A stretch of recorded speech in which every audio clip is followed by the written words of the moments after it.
probably let's cut to the chase and start with our topic, how to survive with 7 backend languages. And when I was preparing this presentation about the huge production system, guys from Gurtam told me that, Slava, could you be please very straightforward, short as much as you can, and answer on the question, the main one, how to survive. I was thinking a lot how to do this, and that is my answer. No way. I probably beat the record. That's the fastest presentation ever. What can I add? Like that. Thank you for Rembrandt, Van Rijn, and ChatGPT for helping me with these presentations. Thank you very much, guys, for joining us today. See. Yeah, of course, it is a joke. Of course, it is a joke, but I hope that the record is going to be fixed. And to dig deeper into the topic, I need, first of all, to explain that this answer is how to survive. Yeah, oh, some troubles with stickers. Is really true. But right now we are going to drill into the topic. And before we can start, I need to load the context. To load the context and explain a little bit about the system, about the languages, about myself. And let's start with Wargaming platform. Wargaming platform, first of all, it is a huge team across 4 locations. And also it is a production huge system with 7+ backend languages. Why I put this plus? Because, yeah, we have some front end as well, a lot of JavaScript, so on and so forth. So today we are mostly talking about the backend languages, but you need to know that there are more. Yeah, we have 10 data centers, 150+ employees, teammates, 200+ services, and 1 million concurrent users. And what is Platform as a System? Platform as a System, that's a very special one for all the Wargaming games, which allows you to be registered, download the game, log in, pay, of course. Yeah, we still assume that we have free-to-play games, but there is a shop and you can buy some stuff. And yeah, be supported, stay connected. That's very brief explanation of what is platform. If you'd like to learn more, probably that's the next topic on the meetups about platforms in general or game platforms in particular. And so who am I? I'm a head of platform. I run this organization and I also run this production system. And I need to explain why. It seems to me that it is very interesting why we have 7 backend languages. And I will start with the pattern happened before. It is a common situation when you join the company and there is already legacy. Some system services have already been developed. And of course, like I joined Wargaming almost 10 years ago, but it literally means that it is a 15 years company at that moment in time. Legacy means that some services have been written before you join the company, even on some really strange languages that are outdated right now. Then, why do we have a lot of languages? Because the company was growing, rapidly growing. It's like somebody cast a giant growth to the company, and we recognized that after we launched World of Tanks, we need more and more features, more and more services to support our players. And we started to develop it from the different companies' departments. And of course, while the company is growing, you always face the restructurization. Like it sometimes happens, like we need to reorganize some departments. We need to define right now what is platform, because when we started, there were no platform. There were some services to support login, to support our commercial activities. And only after a couple of years, we recognized that we need to introduce platform.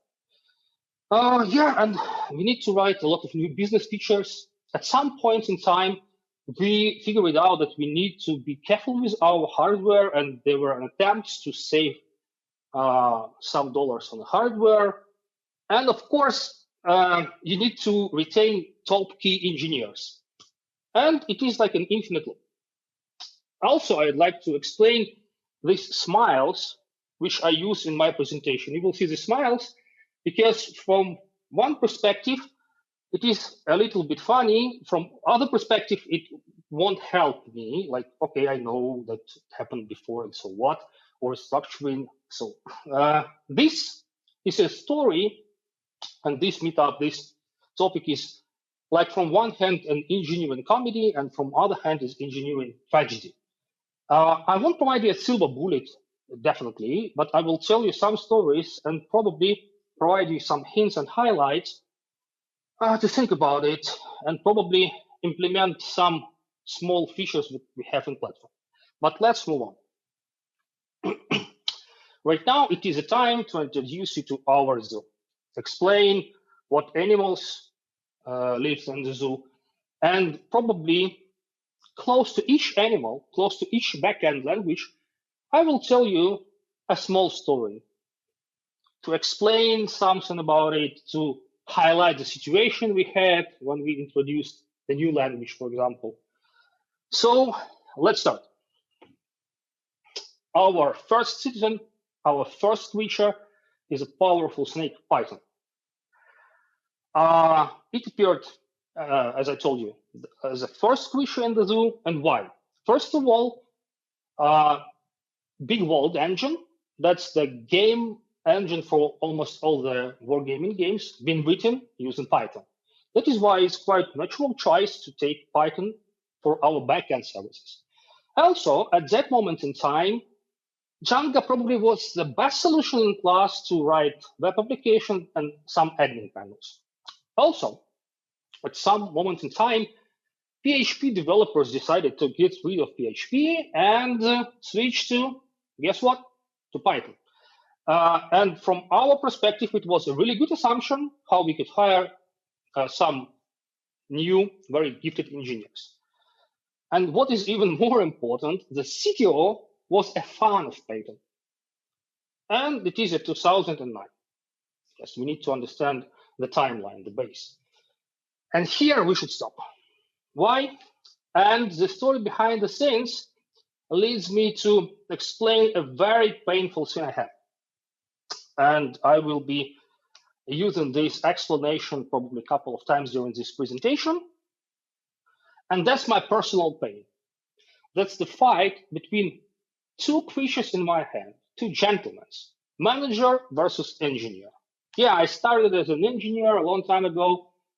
And at some point in time, became a manager, engineering manager. And here is a fight. As a manager, I really prefer to have a monolithic stack. The only one language in the backend.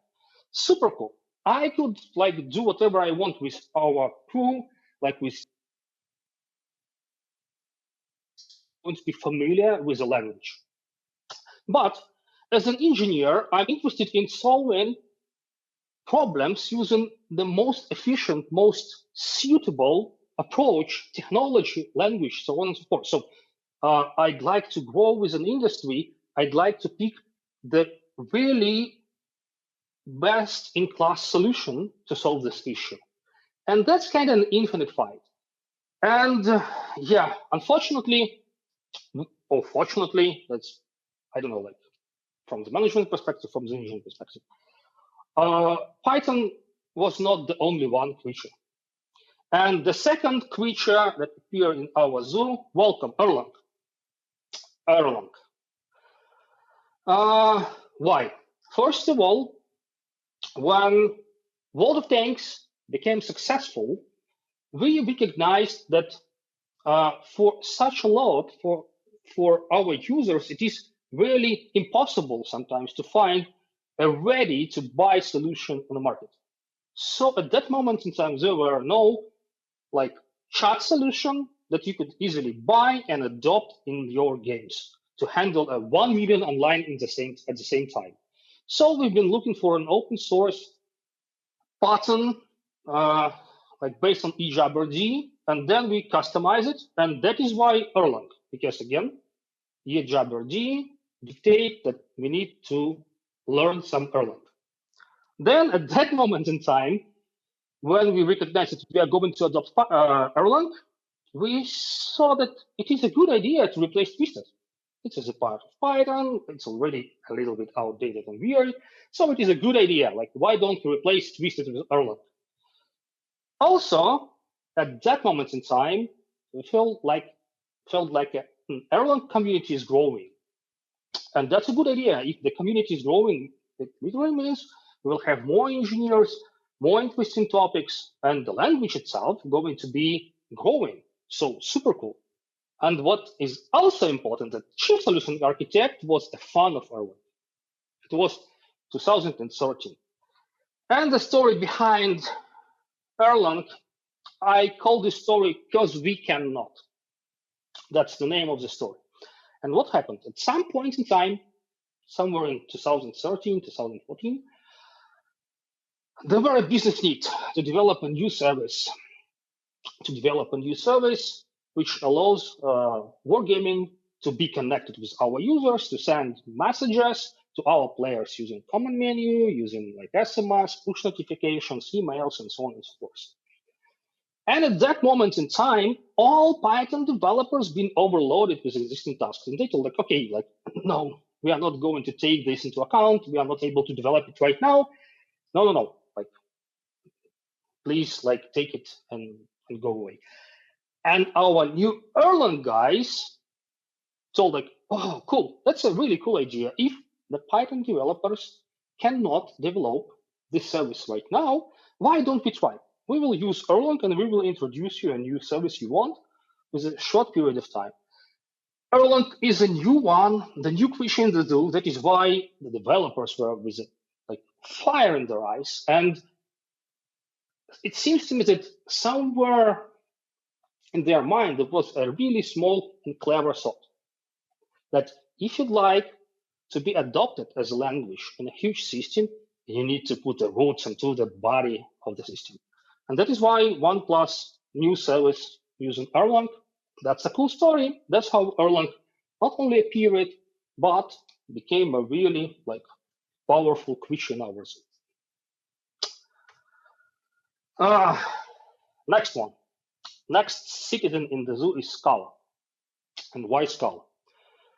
At some moment in time, we recognized that not only a core gameplay is matter, but we need to do something with our players. We need to be clever with our special offers. We need to not only to have a static web shop, but we need to learn something about you as a player and then provide you a very special and very targeted offer. Or we need to launch different campaigns like quests, daily events, and so on and so forth. And that's how the idea of PRM, player relationship management system, appears. And it is mostly about stream processing and event processing. And at that moment in time, it was about 2015, 2016, Scala was the only one solution to deal with such an issues with such services. So that's kind of an industry standard. A lot of libraries. It is really easy to deal with HBase. And what is important as well, guess what? The best DBA was a fan of Scala. That is why we took Scala on board. And by the way, PRM system is still alive, growing, and still have Scala as a backend language here. And a little story behind the scenes, behind the Scala, a bad pattern, let's say. I call this story Big Bro Watching You. That is the story when our Erlang team decided that the grass is a little bit greener from the other side of the fence. They kind of a little bit tired programming in Erlang. Why don't we try Scala? First of all, it's pretty much a similar approach. New language, cool. We are going to write a new service. The name of the service is a Big Bro. It helps us to moderate the chat. And the team decided to write it in Scala. And they did. Why it is a bad pattern? Because what happened after? None of their developers right now the part of the crew. Fortunately or unfortunately, it is a statement. They are not a part of the crew anymore. And our existing Erlang team says that kind of it's a little bit weird to have a Scala service inside the Erlang team. Why don't our Scala team take care about the service? And Scala team like, you guys know. And right now, this service is a little bit like a homeless. It's still in production. We could up and down in the service, like it works, but in general, no future for this service. Okay, let's move on. Next one is Alexa. Alexa. So, why we decided that Alexa is a good choice for us? First of all, it is less complicated than Erlang. Then it definitely has more libraries. By the way, we already have Erlang, which literally means beam. So why don't we have Alexa? Also, we expect some switchers from different languages because at that moment in time, Alexa was quite popular. Probably not so popular like Go or something like that at some point in time, but still. Also, we saw that retention for senior engineers is matter, and if we'll introduce a new language into the system, it will help us to retain engineers. And again, guess what? Chief Solution Architect is still a fan of Beam. So Erlang, Alexa, like welcome on board. It happened in 2016, 2017, something like that. And we decided to start our Erlang team started some services on Elixir. And guess what? As far as we decided that retention for senior engineers is matter, our commerce team decided that they can. And that's the story about our commerce team. It is a little bit strange, this clicker. Give me a second. Huh. Some animation. I haven't even thought about it. So it is probably quite common pattern. I can't say that it is an anti-pattern, but again, the name is because we can. So our commerce team, which was at that moment in time mostly Python, decided, why don't we try Alexa? We adopted it, so we are going to start a new service using Alexa. And yeah, this service is still in production, but if whatever the Erlang or Alexa guy takes a look into the code, he will immediately say that this code been written not by Erlang guys or Alexa guys. It seems to me that some Python guys decided that they'd like to try Alexa, and they did. Why it's not so good? Because it is a production system. It's not your pet project.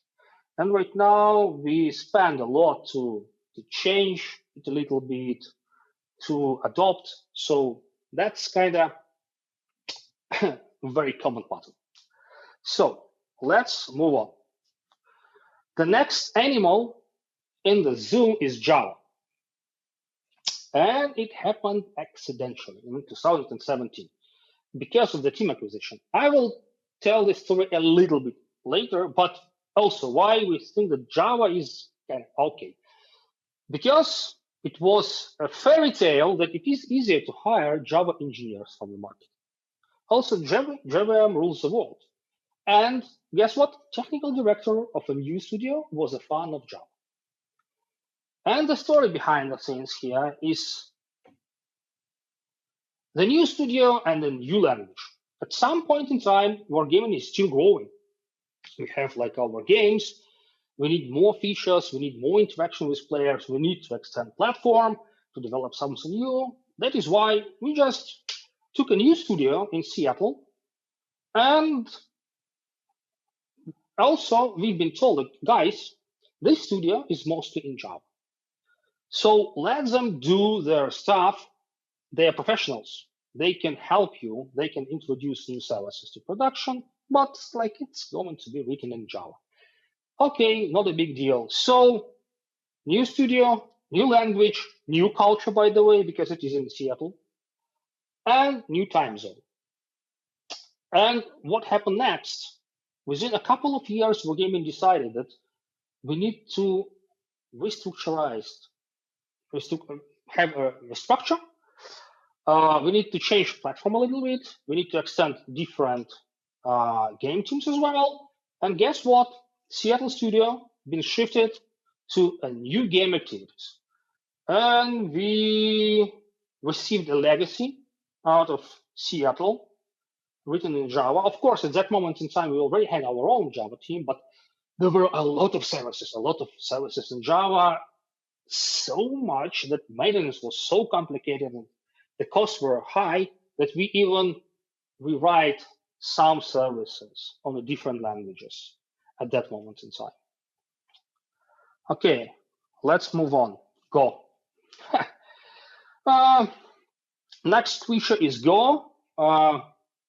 There is a good news for me because we are not going to write any production service, any business feature using Go right now. But at that moment in time, it was an industry hype.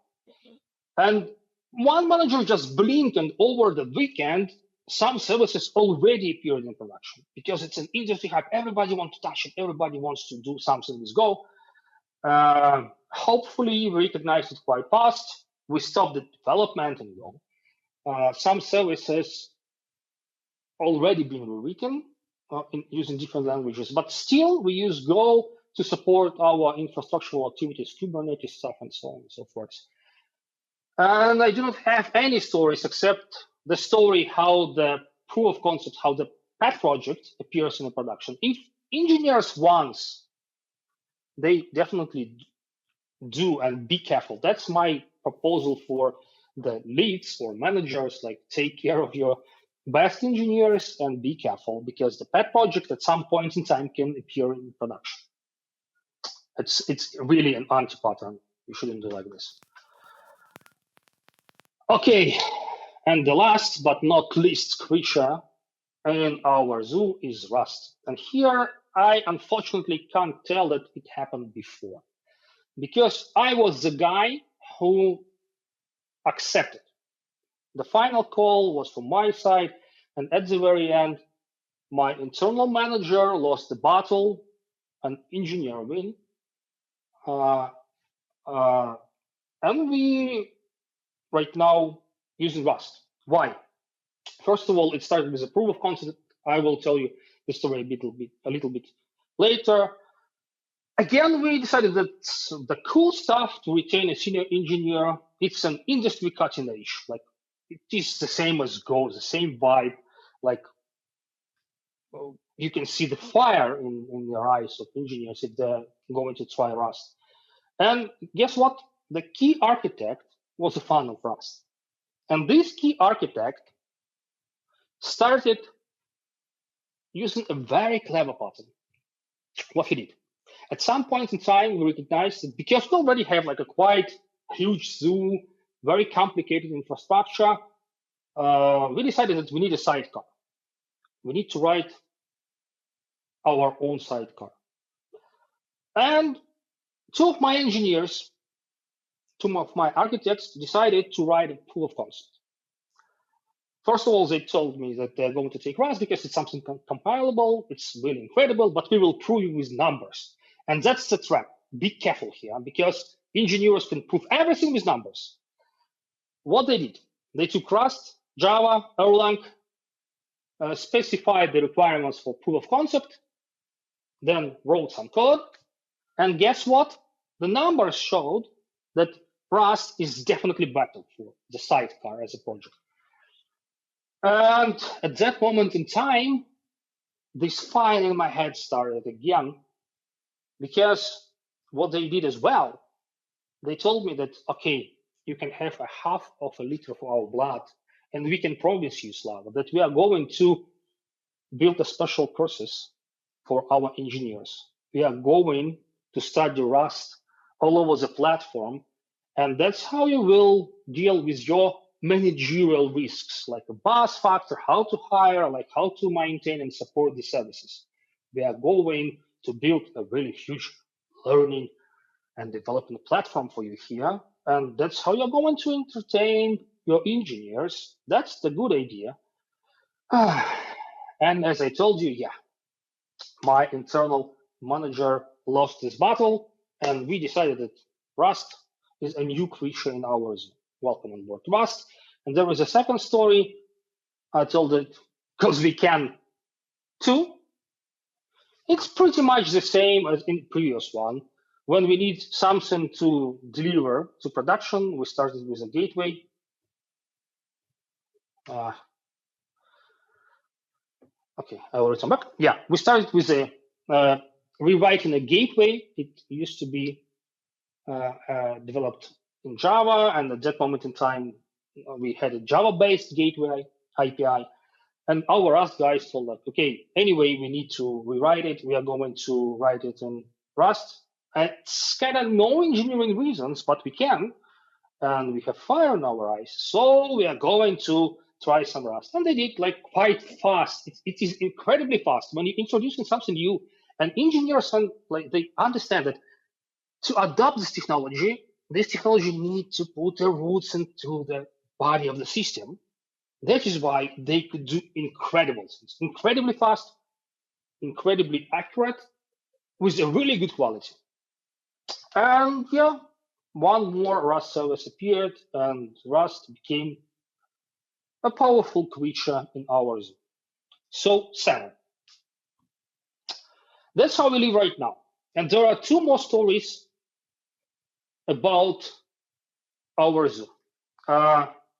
First story is about engineers and about the expectations between my unit and the rest of the company, our games. Because if somebody from Wargaming will open the organizational structure, they will see, like filter somehow, they will see that I have 120 engineers. And immediately the picture appears in the minds that they are all equal. 120 equal engineers. They could do the same job. And it's not true, because as far as I have 7 languages in the backend, you may just multiply by 7 and see the capacity of particular domain or language. So it's not, yeah, in general, it is 120, but yeah, it is 15 from Erlang, 25 from Python, blah, blah, blah, and so on. In general, 120.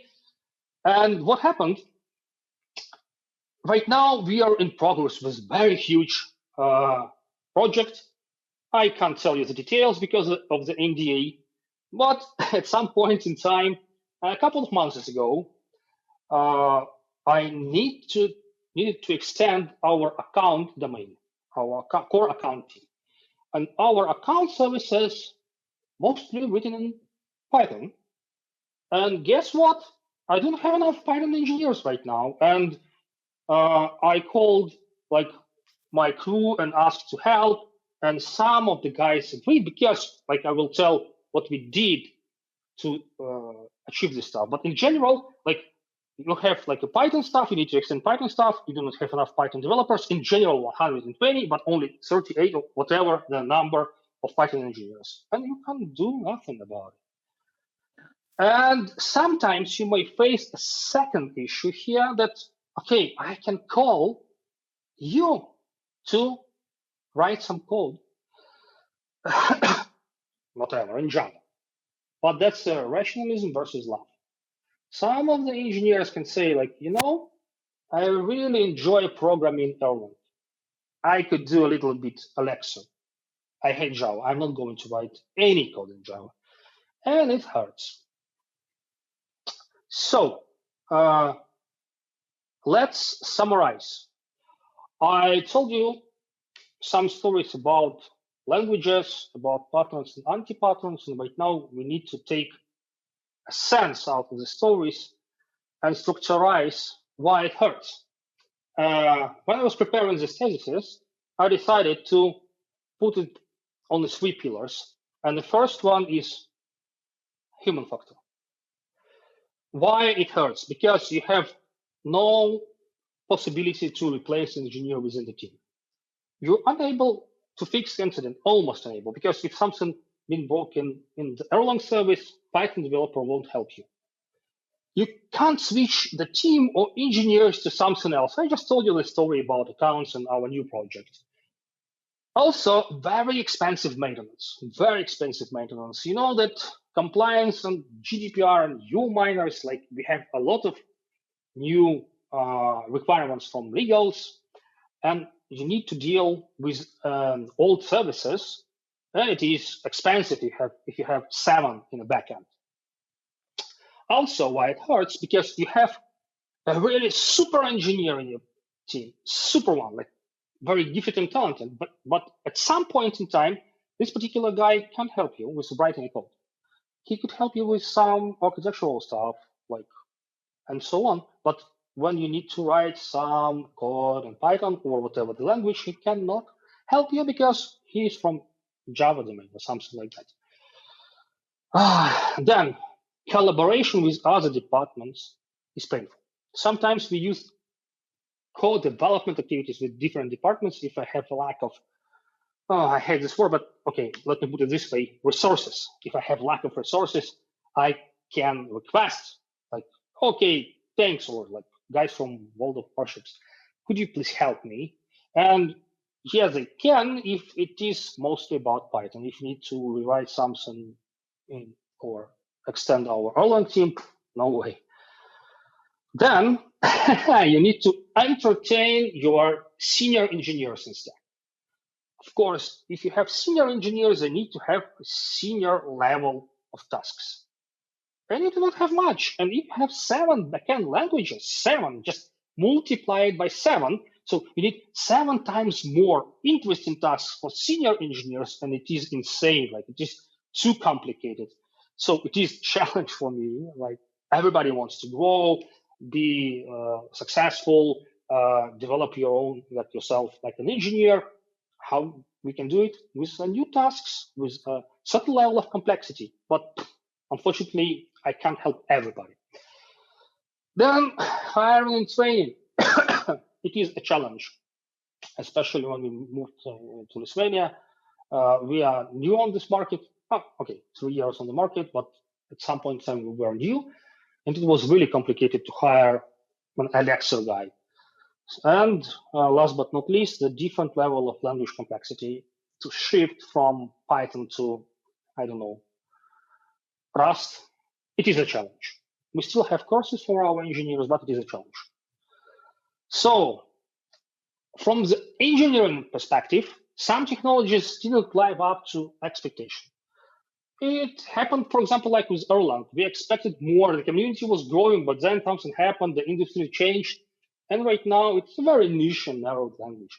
Still powerful, and our Erlang guys are incredible, but like, unfortunately, the community is not growing anymore. Some technologies have become outdated. The best example here is not about the backend language, but that's about our technologies. At some point in time, we bet on Mesos. Right now, it's top dead, and the Kubernetes ruled the world. Lack of focus in libraries and common solutions, that's the next painful point, because you have 7, again, in the backend, and you need to keep all your libraries and common solutions in place, and it is really complicated. Then introspection. Imagine the pipeline that we will start. Of course, you almost always start with JavaScript, then you will call our gateway, which is written in Rust, then some Python services, then Elixir, then Python again, and probably some Rust services again. And the introspection is really complicated, and you need your custom solution, which is cost kind of low. Then the agony of choice, I highlighted it because that's something that is never exists if you have 1 or 2 backend languages, but 7, if you need to start a new service, the development of a new service, new business functionality, that's always an agony of choice where top engineers, they start the fight to each other, like to define what language should be taken. What is the best one to solve this issue?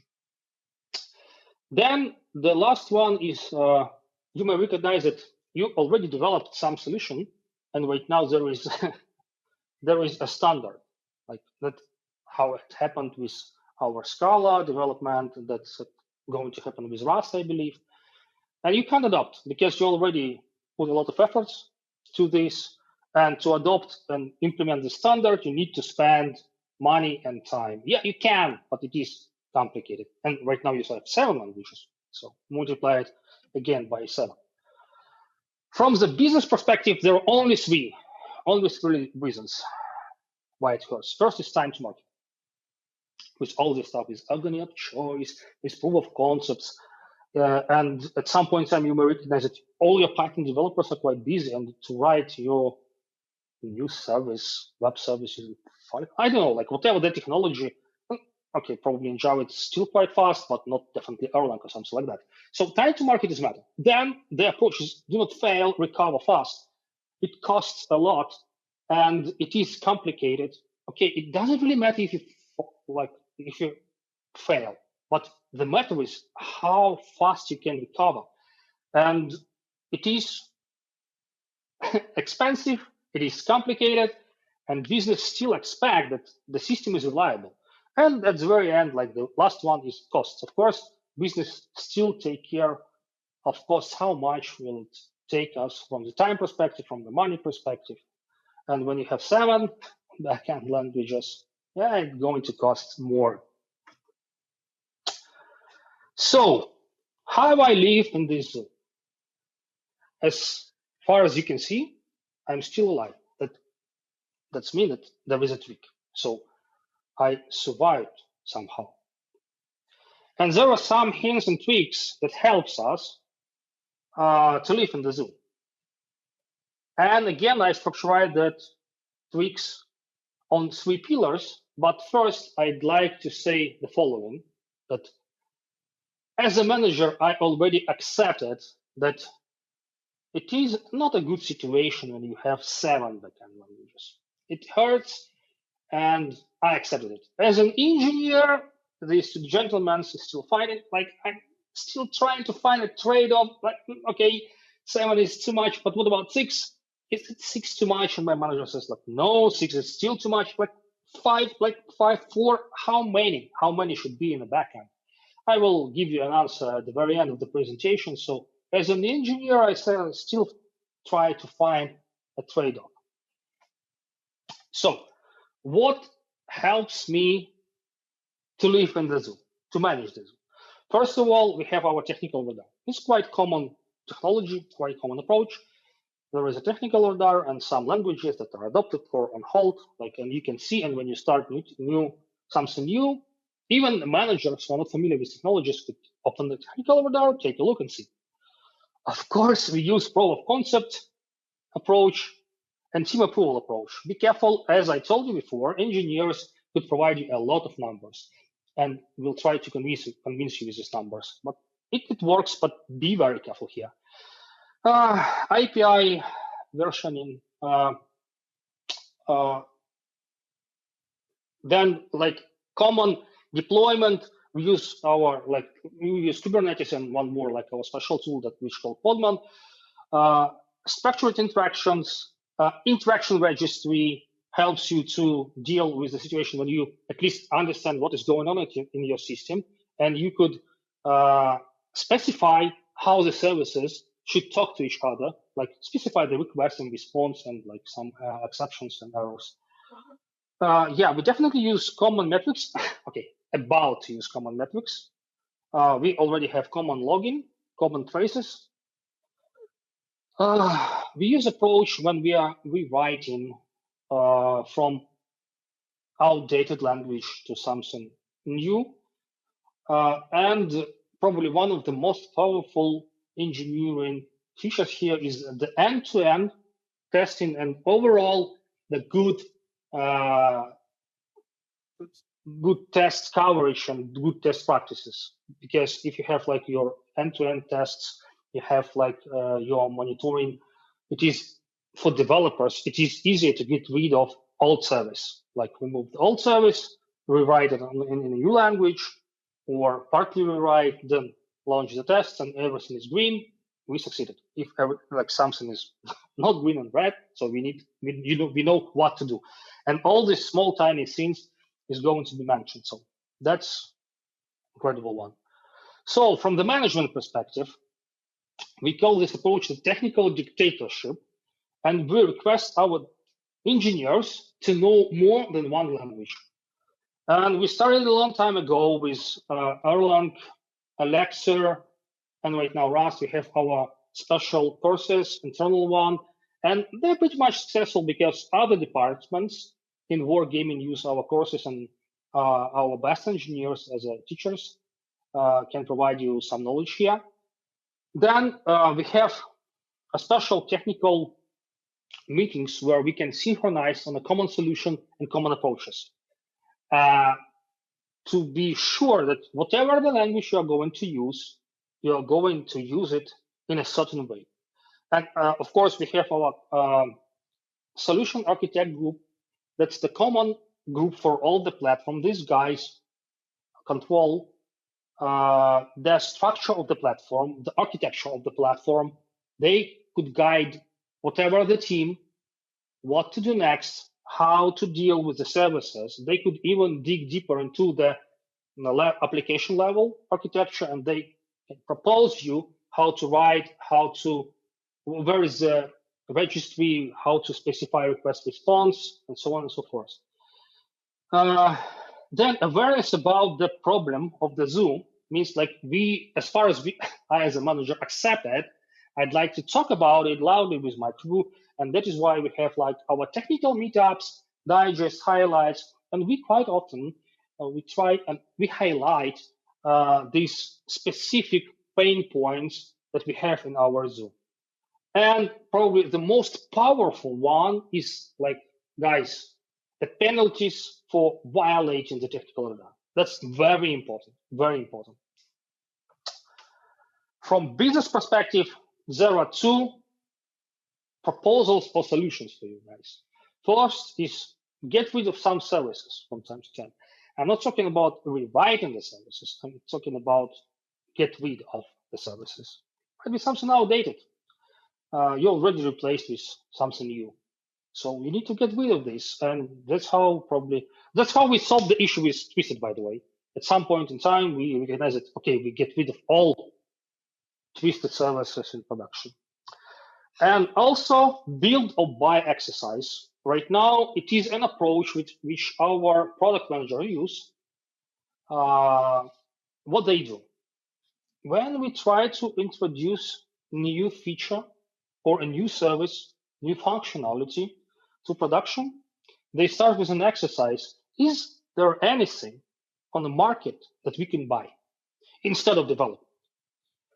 They can have a list of potential services, and knowing everything that I've been talking about during this presentation, about our Zoo, about all these pros and cons, about the painful points, they could really accurate calculate losses.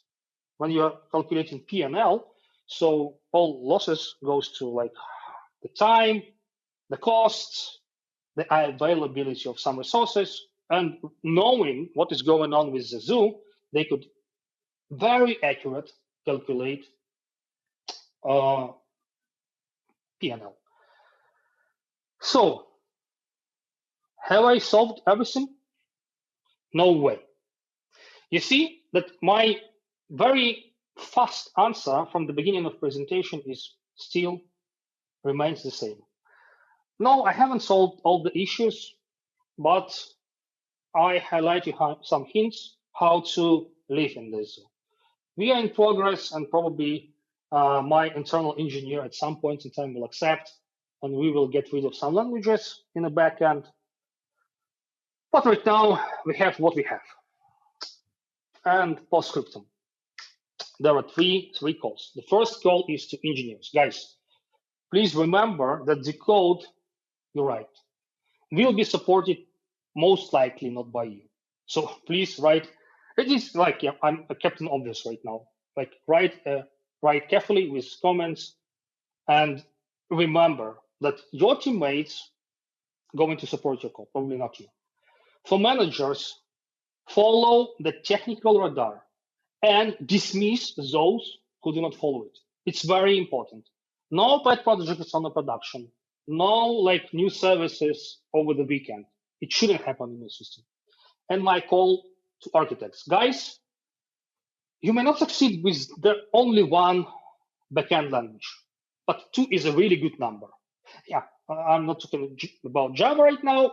From my perspective, again, my experience says that 2 is a really good number. If you think about introducing a third language to your backend system, just go and write some business feature instead. So thank you very much, guys.